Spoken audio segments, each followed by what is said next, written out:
আসসালামু আলাইকুম বন্ধুরা, আপনারা সবাই কেমন আছেন? চলুন আজকে দেখাবো আমাদের রূপসী বাংলাদেশের এই গ্রামগঞ্জের মাঠের কিছু চিত্র। তো চলুন দেখে আসি আমাদের মাঠের এবছর ফলে ফলে ভরপুর। তাল খেজুর দেখলেই যেন মনে হয় জানটা জুড়িয়ে যায়। তো দেখুন এবছর গাছে তাল আর তাল, আর এই তালের শ্বাস যারা গ্রামগঞ্জে আছেন তারাই জানেন কত ভালো লাগে। আরও যদি হয় টাটকা তালের শ্বাস, তো দেখলেই যেন জানটা জুড়িয়ে যায়।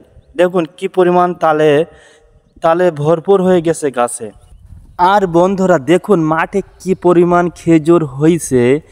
তো খেজুর পেকে মাঠে তলায় ভিটে হয়ে যাচ্ছে, কিন্তু খাওয়ার লোক নাই, কারণ আগেকার ছেলে মেয়েরা দল বেঁধে মাঠে যেত খেজুর পাড়তে। আর এখনকার ছেলে মেয়েরা যায় মাঠে হয় ফ্রি ফায়ার পাবজি খেলতে, তা না হলে নেশা করতে। তো বাংলাদেশের অবস্থা ভাই এখন এমনই। তো যাই হোক বন্ধুরা, আমাদের এই মাঠের পরিবেশ যদি আপনাদের ভালো লাগে তাহলে প্লিজ লাইক কমেন্ট এবং শেয়ার করবেন, এবং দেখা হচ্ছে অন্য আরেকটি ভিডিওর মাধ্যমে। ধন্যবাদ।